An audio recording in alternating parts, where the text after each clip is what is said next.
Everybody, welcome to the Combined Authority Board. I'll get started this morning straight into item one. Do we have any apologies? Apologies from Councillor Ross and Jonathan Everson, the Police and Crime Commissioner. Cool. Thank you. Item two, declarations of interest. Do we have any member that would wish to make a declaration of interest in relation to any business on the agenda in this meeting? Real awesome. Item three, minutes of meeting held on the 28th of November 25. Would anyone like to move and second the minutes in last meeting, please? And all agreed. Moving on.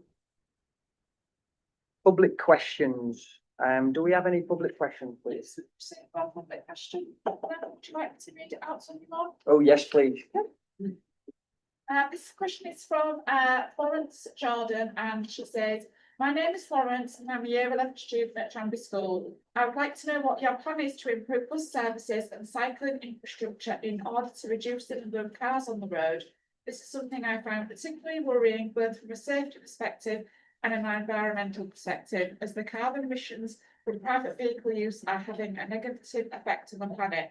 Please could you tell me how you plan to promote public transport and active travel in the area to combat this? Thank you." Real. Well, thank you for your question, Florence. You're 11 years old. That's a very, very smart question to ask. I don't know if that's come from your parents, but going to Tranby School, there's only a small percent of Tranby members that actually catch the bus to school. So, yeah, we're working very hard on transport. We are literally got the director's post out right now. We're working with active travel. There's something very exciting that will be coming here in the summer in cycling and travel. So we're definitely behind that. On cycling and walking, we have an active travel policy in place and the funding to deliver it, which is very exciting. That focuses on safer walking and cycling routes to connect homes with schools, colleges, town centres and transport hubs. We are currently constantly actually engaging with the local community buses in rural and coastal communities, which is great. And we are just currently putting a strategic plan in place for transport, which is very exciting. Looking at integrating bus tickets across the whole region. With the new bus bill coming out, it gives us a lot of scope to put more pressure on the local bus companies, or if we're not getting what we want as a region and what the residents want, we have the opportunity and the power to franchise the buses as well. So we're going to look at everything. We're going to look at the pros and the cons to make this region a much better place, much better, well-connected place. So I hope I've answered your question, Florence. Thank you very much. Moving on. Item 5, reports from the Overview and Scrutiny Committee and any other committees and combined authority. Councillor Meredith, if you'd like to step in, please. Thank you very much.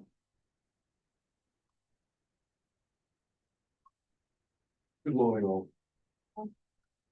Last time I sat before you all and spoke to you, it was quite a short, brief one, just an update on really thanking you for actually giving me the opportunity to present here and the opportunity it has to provide feedback. Today, I was hoping to be a bit more specific and bring some of that feedback. So the first point I'd like to make is that the committee is incredibly focused on both processes and diligence. It's a very keen bunch, to be fair. There's a commitment that's astounding, an ambition to examine and assess everything. I must admit, to be honest, I'm very grateful for this commitment and the seriousness with which the duty of performing scrutiny is taken. However, there's also a clear priority to ensure prudence with the public purse and to reduce any administration or bureaucracy costs. Resultantly, a balance must be struck between infinite wants and finite resources to please both conflicting ambitions. In short, you can't have here an army of bureaucrats to report to the committee every time a mouse sneezes, but we also then can't have a concern about a bloated staffing structure. It's got to be something in the middle. And good luck to you all in terms of ensuring that we're furnished. If I may be so bold, my recommendation would be to please ask that the committee is sent all copies of every board paper and also any exempt items as well that are presented to this board. I think that would be a good balance in between the two to make sure that we're kept proactively abreast of what's going on here without the need for any duplication or any extra effort beyond what's already being done. aside from adding a few more names to the email of invitees or of information dissemination. Unfortunately, though, I should also add that this quality and quantity of engagement does have its drawbacks. The wiggle I implemented, which I'm told is professionally known as maintaining key lines of inquiry. In short, if you've got a question, you put your hand up. If you've got a question off the back of what someone's just said, you give it one of these. Now, that was brought about with the best will in the world to make sure that we keep the ball on track. So rather than have a question here, then go off one and come back round to the same topic, it was designed to keep the discussion focused. Unfortunately, the last meeting, there were 14 questions and 9 of them were wiggles. And so we have, as a result of it, seen a bit of repetition, a bit of going over the same ground. And unfortunately, it's something that I think I might have to fall back on, just because one of the committee members was in his late 20s and he was more in danger of getting his pension before he asked his question. But again, that keenness is something I'm glad to see. It's just a matter of finding the right balance. As I've already said, board papers to scrutiny would be fantastic. It would ensure transparency, it would enable better quality scrutiny, it would give us a fuller understanding of the picture. There was discussion of scrutiny receiving up to and including everything. Ultimately, seeing every element scrutinised looked feasible, and it's not viable without the army I mentioned earlier. And it would mean everything under discussion never actually evolved beyond the point of being discussed. So sharing board papers, the exempt items, giving the committee the knowledge they need to become effective in scrutiny without actually then having scrutiny almost overtake the board in terms of its involvement, recommendations that almost put it in the driving seat of decision making would be a step too far. Portfolio holder attendance. Thus far, we have had portfolio holder at every meeting. The mayor came to the first 2, Councillor Handley came to our last meeting. This has been very welcome and it's absolutely crucial. Ultimately, officers can report back. Julian's given a 45-minute presentation on the budget at East Riding just yesterday. Good half an hour long scrutiny here last week in this very room. But ultimately, the decision makers also need to be there to actually point out what the priorities are, address any questions, any key lines of inquiry, and that's something that's come up very clearly as an absolute priority for the committee. And it's also, let's be honest, in line with the guidance and best practice from governments as well. In short, my update today is really to highlight the passion for the work the authority undertakes, to illustrate the ambition to ensure delivery for the benefit of our communities and the success of it. It's also to highlight that prioritisation will be key, specifically scrutiny looking at areas that are the most important to the board's delivery. Similarly, engagement between the two is crucial, and in turn why I'm grateful to be here before you today. And it will become ever more significant feeding back to scrutiny from the board as well, as recommendations move forward, as actions are implemented. So really, I just want to thank you all for listening there, and if you've got any questions, I'd be more than happy to answer. And Thank you very much, Mayor. Through you, Chair. I agree that we have to take papers to scrutiny. That's what scrutiny is all about. However, as I said at the scrutiny meeting, commercially sensitive information, I do not believe needs to go to scrutiny. And I said it in the meeting, and I'll say it again here. There are things that are, we will have people, investors wanting to invest in here through you there, and I'm not prepared for scrutiny to scrutinise it, to decide whether or not they think you should invest in it. That's not their job. That is the investment board's job, which you have kindly asked to be set up. Yeah. So there, I do understand there are exempt items that need to go. However, I'd say commercially sensitive items do not need to be scrutinised by the scrutiny board. Therefore, that's an exempt item. I don't want it to, I don't think it's right or fit, and I do not believe that investors would want to invest with us knowing that it's going to a full person. I couldn't agree anymore. I think you're spot on in what you say. And you know, that panel's not don't have the expertise in understanding what investment's coming in. You know, I would also like to comment on the scrutiny to try and stick to what's on the agenda as much as possible and not worry about how much a chair costs.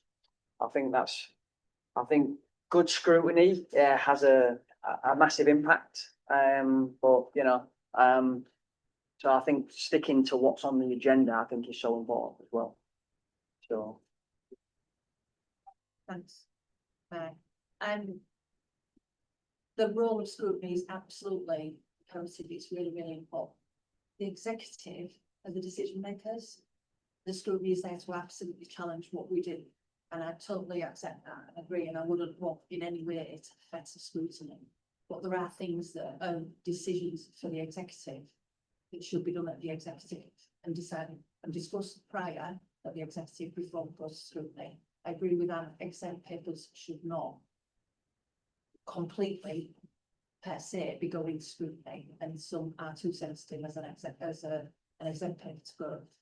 I am very concerned that budget's been discussed at scrutiny and not with exec first.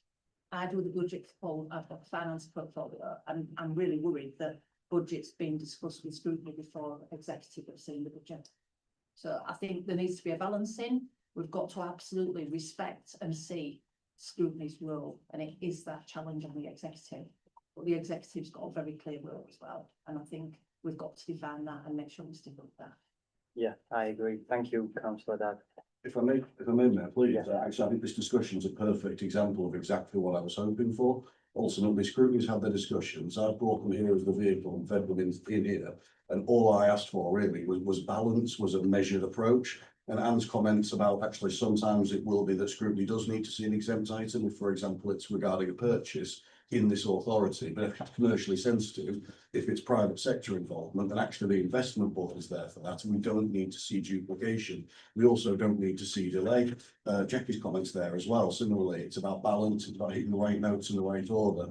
And I think ultimately this enables me to then go back to scrutiny, point out to the members there, I've raised their ambitions, their desires, their concerns, their considerations. I've come to the board, I've heard what you've said, and acting as that vehicle and hopefully finding the best balance in the middle. Because if we don't, it's either everything, in which case you can't focus on anything, or it's nothing, in which case, once the point, there is a middle ground. I think you've perfectly summed it up exactly how it should look.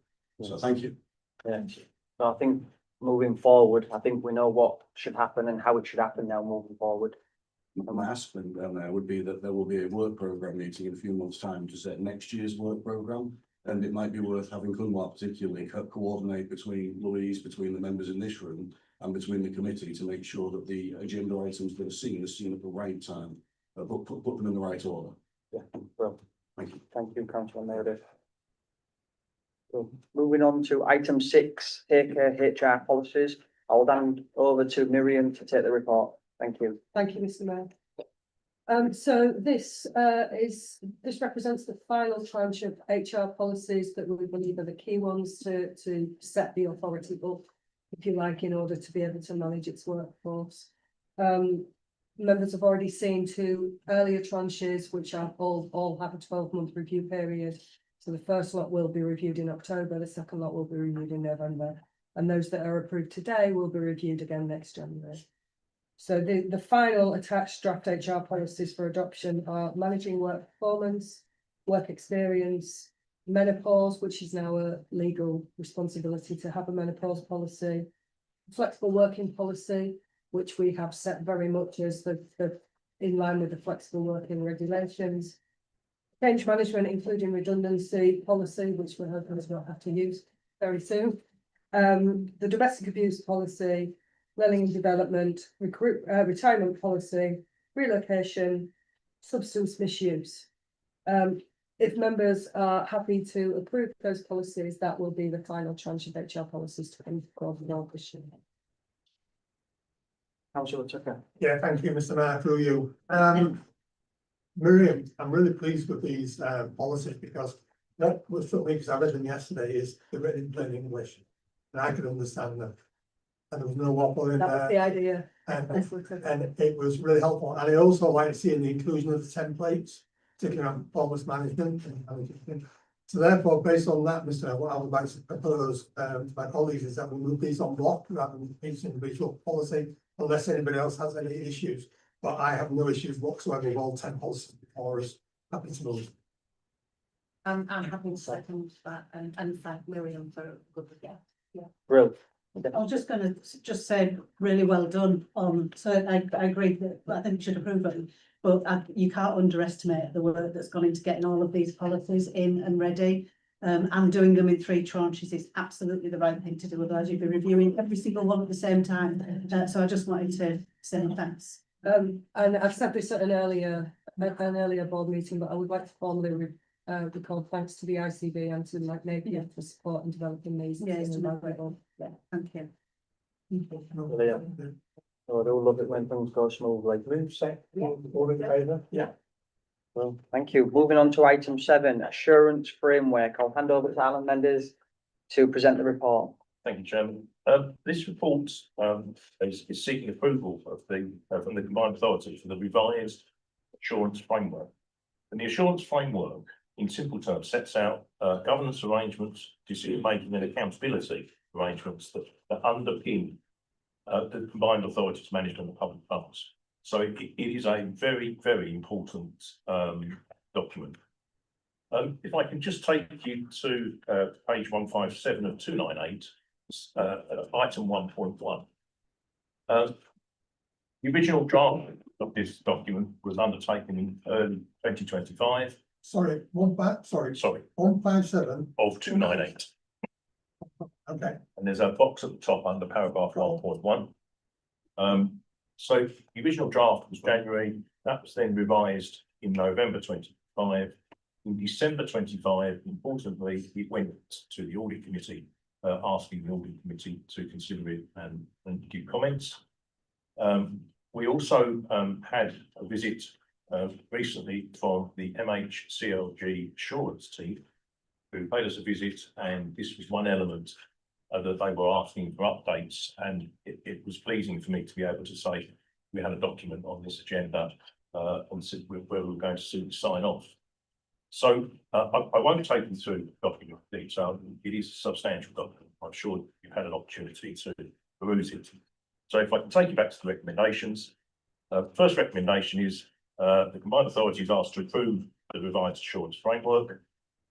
The second recommendation is that authority is delegated to myself in consultation with the monitoring officer and the Section 73 officer to undertake any necessary non-material changes to the insurance framework to ensure it remains fully aligned to the English devolution accountability framework. Thank you. Brilliant. Thank you, Alan.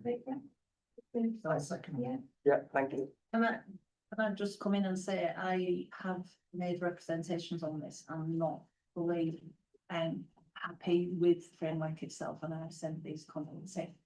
And I understand the principle, and we absolutely need it, and I'm not arguing against having the framework.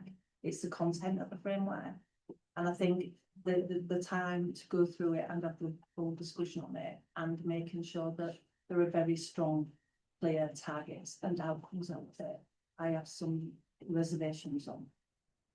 In principle, I totally agree that we have to do it, and I'm quite happy to be with analysts to having that responsibility. But I do want to record that I think there's more work to do. Sure, I mean, I'm more than happy to pick any issues, specific issues you've got, councillor, outside of the and seek to address them in an appropriate way. And I would accept and welcome that, thank you. I think what I'm saying is I totally agree we have to do it, and it's there and we need it in. I just have some issues that I would like to, to work through a little bit. No problem.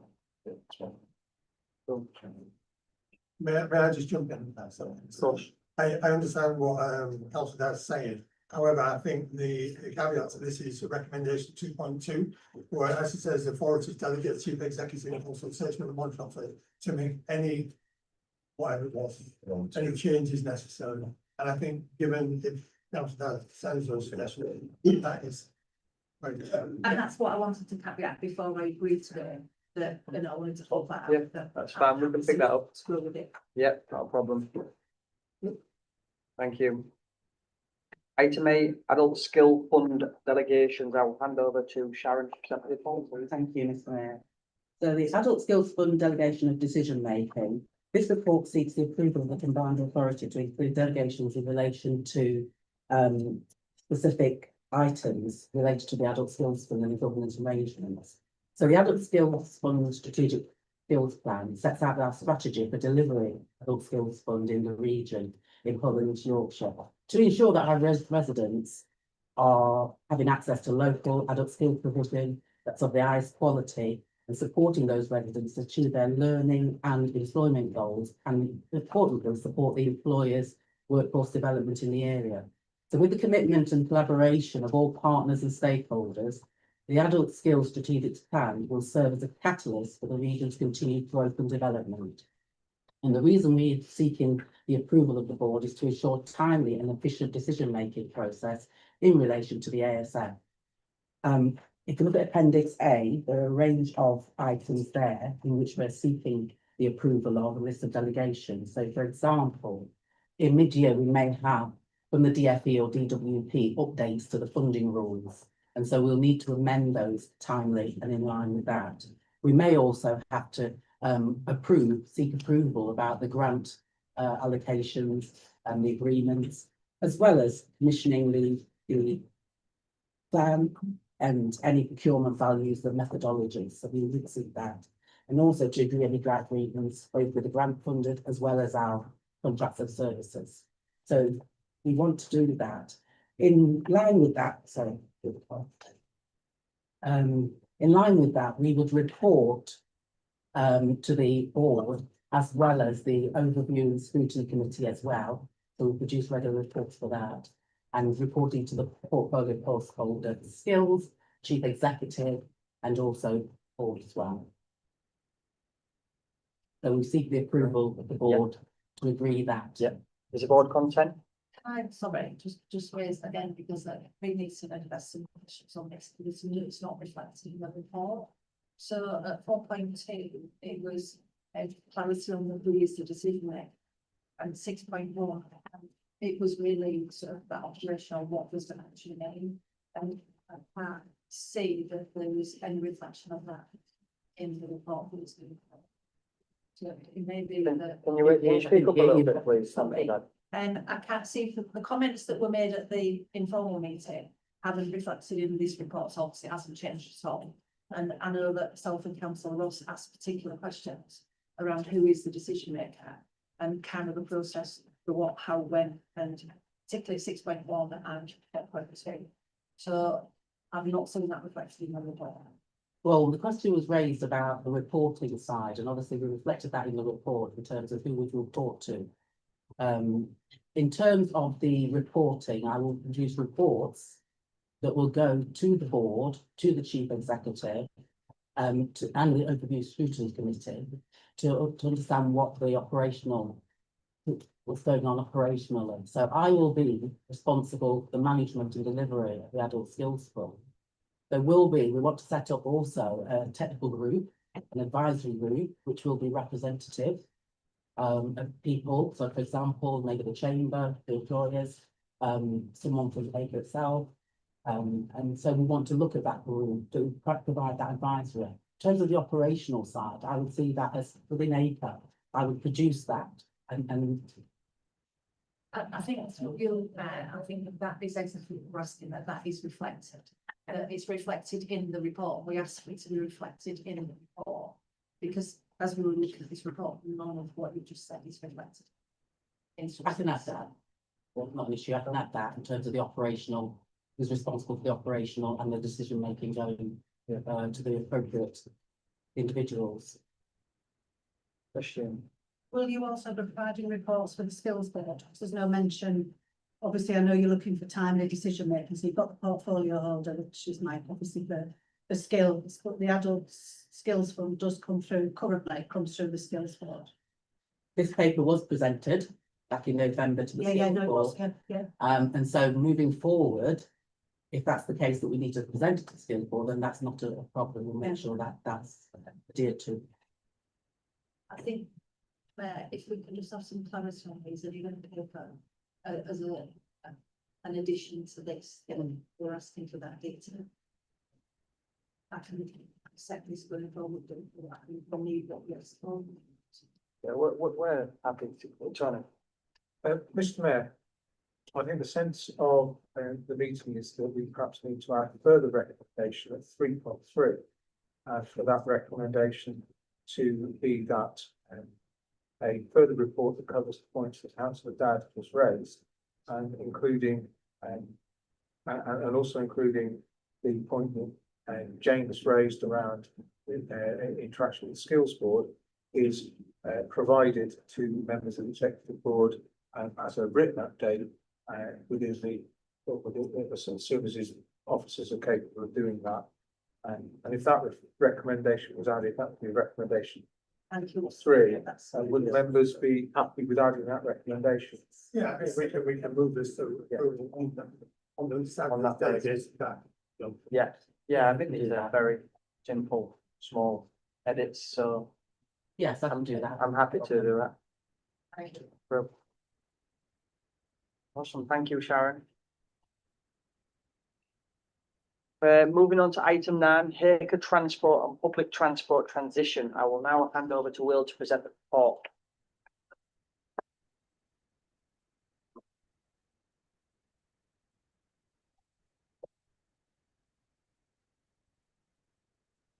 Morning. So today the paper that we are presenting to you is a public transport transition paper for the year 2026 to 27.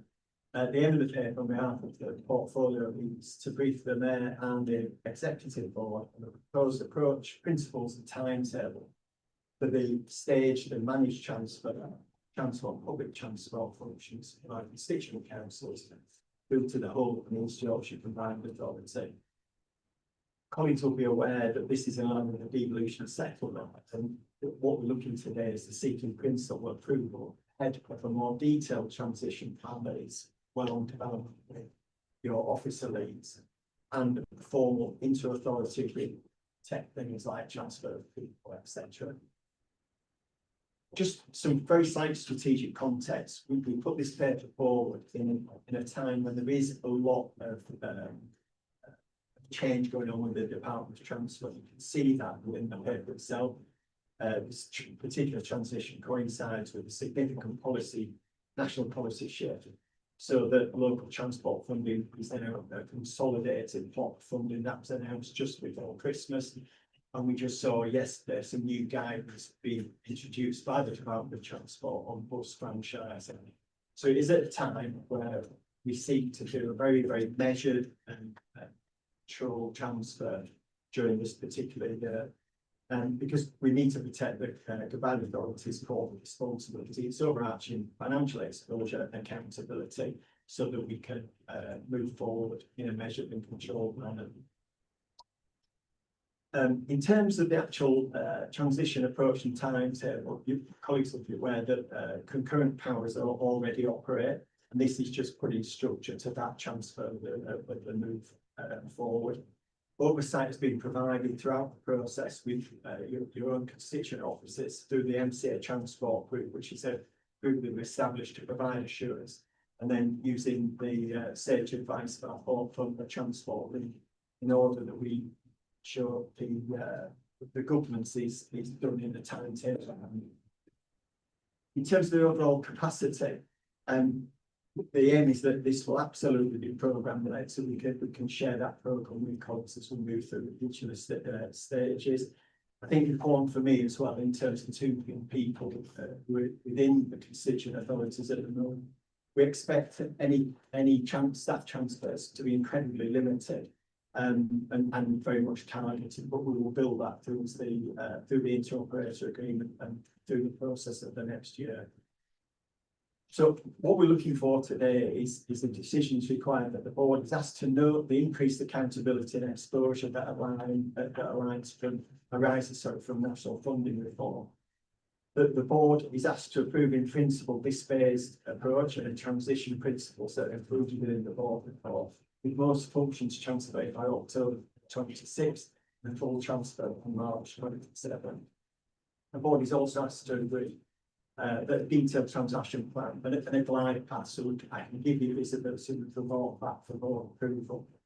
And the board is asked to approve in principle the development of what we call a single interoperator agreement that will govern the transition, but will rest with your officers. An MOU might be a better term for it, but an interoperability agreement as well. Thank you. Thank you, Will. Is the board someone have a question? Yeah, of course. I've been briefed about, on this, twice now, and I'm quite comfortable with it. I think there's just a couple of questions that I think I know the answer to, but I'll just ask one more if I may. It says on several occasions about things being fully transferred by October this year. Our agreements in place, legal agreements in place to transfer anything, whether it's staff or what resources, everything is in place for October. So March is the end date, so the one area that would be that needs some careful work is on concessionary travel and concessionary fares.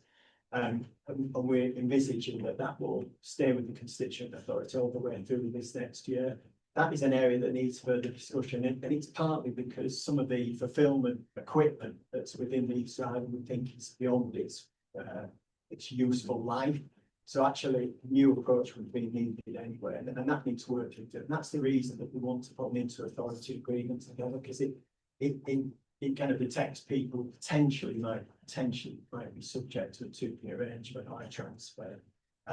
So that's the one area. For everything else, I think we've got reasonable assurance around all of those. The roles we were expecting within the combined authority are very much more strategic planning, the data side. So potentially there's another role that's been identified that may be a transfer, but potentially not as we work through and see what the two requirements are. Like I said, we are making this change rightly and with ambition at a time that there is quite a lot of flex out there within the government, and the government's policies are changing, as we saw yesterday, the changing bus franchising rules and that guidance. So I suppose my supplementary question then would be, I'm happy with this, by the way, Mr. Mayor, I'm happy to move this and move forward the same. But I just want some assurance, will this need to come back then, future date before October with those? Yeah, I would expect we'd come back and keep the board informed all the way through. I mean, as a portfolio, you'll be closer to it in terms of the way that we work through that time through the transport route. But I'd expect that we would bring this back at a stage process. And I think once we've done that programme plan, we've got it agreed, you're happy, then we'll probably set in there those kind of gateways to bring back to normal. So based on that, Mr. Mayor, I'd be happy to move the recommendations in this with the understanding that it does come back before October, so we've got some braces on everything. Yeah. Thank you. Can I just Councillor say Dunn. before eventually, I've just got a couple of comments, and Will has covered some of the things I would have said, and so that's Thursday, so we have a request. And my question is on the transition and the clarity and transparency of what is happening between March and October in relation to the people and processes, and making sure that that integration is shared and fully understood across the whole of the combined process. I understand exactly, and we know that it's happening, and it will be October. It's that journey to that, what that process is, and everyone that needs to be aware is to be aware of this date first. I would really welcome that action plan, that very clear. Here's the milestones between March, what we expect in March, other SLAs in the background, what is the thing that we're doing to take care of the worry that people have when this thing is built, when a person in this process. So it's around that very clear plan with milestones, and whether we've got SLAs in process until October, and what the key decisions are going to be. So I'm happy with, we need to do it, and it's a very clear as well. There are some concerns, mainly for people and for the process. That's why I said about bringing it back. Yeah, it does need to be. Will, would you like to come in on that? Yeah, certainly. It's an absolutely great question. I think protecting colleagues' interests is the most important thing through this process. And I think 5.3 covers a little bit of that. So what we're saying is that we think the number of roles involved are very, very limited, incredibly targeted. We are in a changing position with the DfT. I think we've got to acknowledge that and that's why I want to put a plan and programme together, so we can understand what the needs are, where the opportunities are. The current rules we've proposed very much complement what is within the constituent authorities. And I think Councillor Ross in that first mayor meeting with Mayor Plain, we should be really mindful of public purse within that, and that's why the roles do complement what is there. And it's partly why we want to understand and share that programme plan, so we can give colleagues, if they are involved in potential transfers, much notice as possible. That Arts and Minds have been involved in many business situations like this of transfer. It's so important.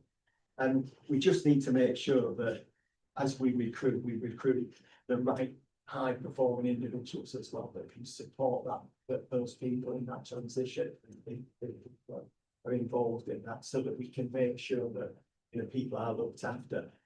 I think the assurance I would give you is around that interauthority agreement more than anything else. I think it's really important building that and having forward.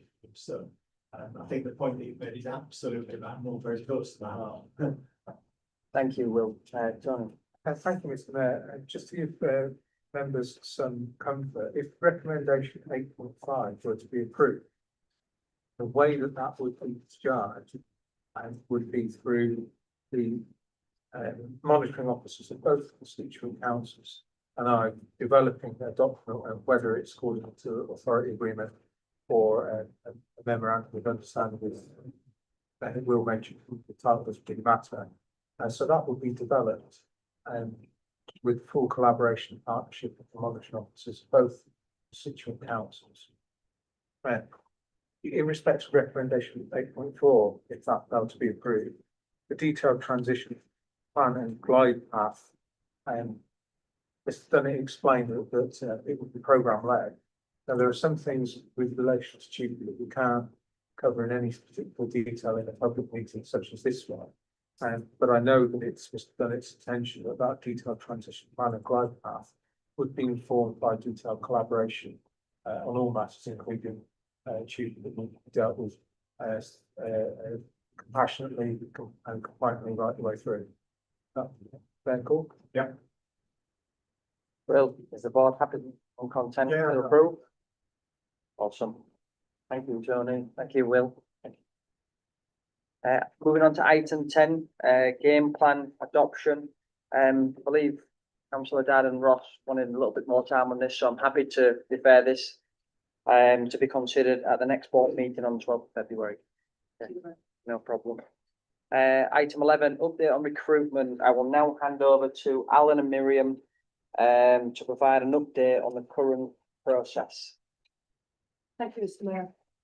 So board members will recall that the executive and directorate structure was approved at a previous meeting, and the recruitment selection of people to sit in those posts was delegated to the chief executive. I'm very pleased to report that we have put those posts out to advert, and we have had a very good uptake in terms of the application. This morning, immediately prior to this board, we have had a formal shortlisting meeting of the employment panel for 3 of the posts, and we have got a very strong shortlist which will go through a formal selection process via an employment panel on the 6th of February and the 17th of February. The remaining 3 programme director posts close on the 2nd of February, and we will then be constituting another shortlisting panel. The early indications are again that we have a very strong field for those posts. The only shift in terms of what the authority has already approved is that the executive director of corporate services, we have decided at this stage we are not going to move forward with that, and we will consider once we've appointed the others exactly what we're going to do with that post. Yeah, those are the updates. Thank you very much, Miriam. Do we have any questions? No? Marvellous, thank you. Move on to item 12, an update on 2P. Oh, sorry, I think you're out. Just before we do this, given the sensitive personal information relating to this subject, I think we should consider whether we actually press a button. So would any member move? We're all in favour, press the public to be excluded